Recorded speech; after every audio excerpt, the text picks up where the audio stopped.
Hello दोस्तों, welcome to my YouTube channel matric coaching centre PK, जिसमें हम लोग बात करने वाले हैं आज पाटलिपुत्र वैभवम कक्षा 10th का जो हम लोगों का ऑब्जेक्टिव सीरीज चल रहा है। और हम लोगों का दूसरा ऑब्जेक्टिव सीरीज है जिसमें हम संस्कृत बुक के पाटलिपुत्र वैभवम का ऑब्जेक्टिव को अच्छी प्रकार से देखेंगे।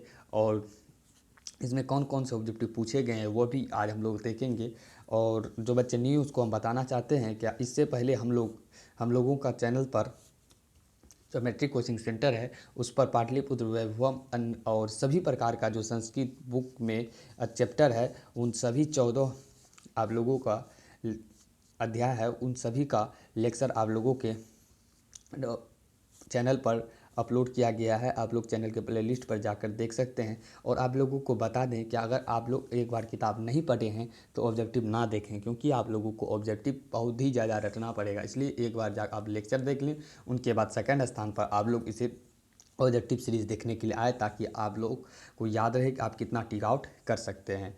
तो आज हम लोगों का पाटलिपुत्र वैभवम का पाठ है और इसका ऑब्जेक्टिव सीरीज पढ़ेंगे। जैसे कि आप लोगों को पता ही है कि बिहार बोर्ड अब 50% ऑब्जेक्टिव और 50% सब्जेक्टिव पूछता है, तो सब्जेक्टिव जितना इंपॉर्टेंट हो गया उतना हम लोगों के लिए ऑब्जेक्टिव भी हो गया है। तो आप लोगों को ऑब्जेक्टिव अच्छी प्रकार से पढ़ना होगा, इसलिए आप लोगों के लिए हम अच्छी प्रकार से ऑब्जेक्टिव बना कर लाए हुए हैं। और आप लोगों को अभी पूरी ऑब्जेक्टिव बता दिया जाएगा और आप लोग तैयार कर लें। और आज हम लोग पाटलिपुत्र वैभवम का ऑब्जेक्टिव देख रहे हैं। तो इसमें सबसे पहला क्वेश्चन है, और आप लोगों को आश्चर्यजनक बात लगती होगी इसमें क्या ये ऑब्जेक्टिव में डायरेक्ट आप लोगों का एक लाइन में आंसर लिखा गया है। इसमें इसका कारण ये है कि अगर आप 4 लिखा हुआ चीज़ को देखते हुए याद करते हैं, अगर एग्ज़ाम में सवाल आ जाता है, अगर आपको ठीक तरीक़ा से याद नहीं रहा तो आप लोग 4 में से कन्फ्यूज़ हो जाइएगा कि कौन सा सही है कौन सा गलत है। अगर उसी जगह पर आप लोग अगर यहाँ से एक याद करके जाते हैं और एक वही आप लोग थोड़ा सा भी कन्फ्यूज़ हो जाते हैं और वो दिमाग पे आ गया, तो आप लोग वहाँ सही से टिक आउट कर सकते हैं। इसलिए आप लोगों को एक ही यहाँ डायरेक्ट वो आंसर लिख के बताया गया, इसलिए आप एक ही डायरेक्ट आंसर लिख कर ही याद करें, ताकि आप लोगों को अच्छी प्रकार से ऑब्जेक्टिव याद रहे। तो चलिए वीडियो को स्टार्ट करते हैं। सबसे पहला सवाल है मेगास्थनीज के बारे में। सबसे पहला सवाल जो हम लोगों का है कि मेगास्थनीज पटना किसके समय में आया था। मेगास्थनीज की बात करें तो मेगास्थनीज पटना किसके काल में आया था। तो मेगास्थनीज हमारा चंद्रगुप्त मौर्य के समय में आया था। ये सब का डिटेल आप लोगों को हमारी जो संस्कृत लेक्चर है उसमें मिल जाएगी पाटलिपुत्र वैभवम वाले पार्ट में। और सेकंड क्वेश्चन है हम लोगों का, पाटल पुष्पों एवं पुतलिकार रचना के आधार पर पटना का कौन सा नाम है। पाटल पुष्प एवं पुतलिकार की रचना के आधार पर पटना का कौन सा नाम है।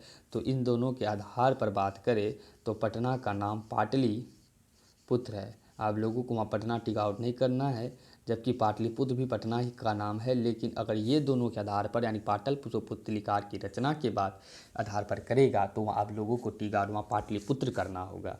थर्ड क्वेश्चन है हम लोगों का, पटना में एक कौमुदी महोत्सव मनाया जाता था। जो बच्चे हमारे लेक्चर देख के हैं तो उसको पता ही होगा कि पटना में जो कौमुदी महोत्सव मनाया जाता है तो वह किस काल में मनाया जाता था। तो पटना में जो कौमुदी महोत्सव मनाया जाता था वह गुप्त वंश काल में मनाया जाता था।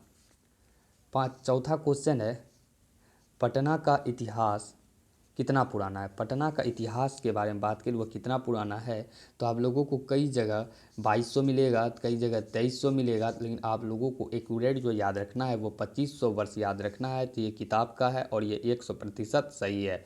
और आगे क्वेश्चन है हम लोगों का पाँचवा क्वेश्चन, जो पाँचवा की बात करें और नीचे की और आठवां की बात करें, ये दोनों आप लोगों को ठीक तरीके से याद करना है, क्योंकि ये दोनों सवाल जो आप लोगों के सामने बहुत ही कन्फ्यूजनल क्वेश्चन है। कुटनिमित काव्य के कवि कौन है, और इसमें जो हमारा ये पूरी सीरीज पे जितना सवाल है उसमें से कोई पूछा गया सवाल है और कोई आने की संभावना है, इसलिए आप लोगों को ठीक प्रकार से देखना। अगर ये दोनों की बात करें तो ये दोनों सवाल पूछा जा चुका है और पूछे जाने की संभावना है, और ये दोनों ही इतना खतरनाक ऑब्जेक्टिव है जो आप लोगों को कन्फ्यूज करेगा। कुटनिमित काव्य के कवि कौन हैं, तो इसका आंसर दामोदर गुप्त है। और राजशेखर की रचना कौन सी है, तो काव्यमीमांसा है, काव्यमीमांसा। अगर आप लोग इस प्रकार काव्यमीमांसा की रचना कार कौन है? तो राजशेखर। और कूटनीति काव्य के कवि कौन है? तो दामोदर गुप्त। इसे इन दोनों को आप लोगों को अच्छी प्रकार से याद रखना है। उसके बाद छठा क्वेश्चन हम लोगों का है, पाटलिपुत्र पटना के नाम से कब प्रसिद्ध हुआ? पाटलिपुत्र जो है वो पटना के नाम से किस काल में प्रसिद्ध हुआ था? तो पाटलिपुत्र पटना के नाम से मध्यकाल में आप लोगों का प्रसिद्ध हुआ था। नेक्स्ट बात करें तो यूनान का राजदूत कौन था? बुक में हमारा दिया गया है, एक जगह यूनान का राजदूत के बारे में चर्चा किया गया है, तो उसी के बारे में पूछा जा रहा है कि यूनान का राजदूत कौन था। तो यूनान का राजदूत हम लोग देख चुके हैं, तो उसमें आंसर हम लोगों का मेगास्थनीज हो जाएगा। और 8वां सवाल पर हम लोग बात कर ही लिए हैं। और 9वां पर बात करें तो कौमुदी महोत्सव किस ऋतु में मनाया जाता था? जो ऊपर हम लोग देखिए कि कौमुदी महोत्सव गुप्त वंश के शासनकाल में मनाया जाता था। तो और कौमुदी महोत्सव, वही कौमुदी महोत्सव किस ऋतु में मनाया जाता था, यानी किस मौसम में मनाया जाता था? तो इसका आंसर हो जाएगा शरद ऋतु में।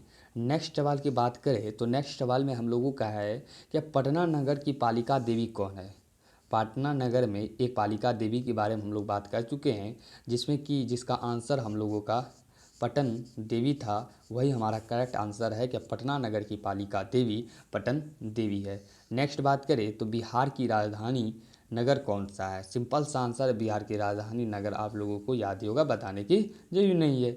नेक्स्ट बात करें तो पटना व बुद्ध के समय में क्या नाम था? पटना का बुद्ध समय में, देखिए पटना बुद्ध समय, पटना में बुद्ध कई बार गए थे और वहाँ के बारे में कुछ संभावनाएं व्यक्त की थी, और उसी बारे में पूछ रहा है कि पटना जब बुद्ध समय गया था, तो पटना जब बुद्ध अपने समय में गया था तो उस समय पटना का नाम क्या था? तो पटना का उस समय नाम बुद्ध के समय पाटलिपुत्र था। नेक्स्ट बात करें तो गांधी सेतु पुल कहाँ अवस्थित है? गांधी सेतु पुल के बारे में पूछा जा रहा है। ये पुल भी आप लोगों का पाटलिपुत्र में ही स्थित है।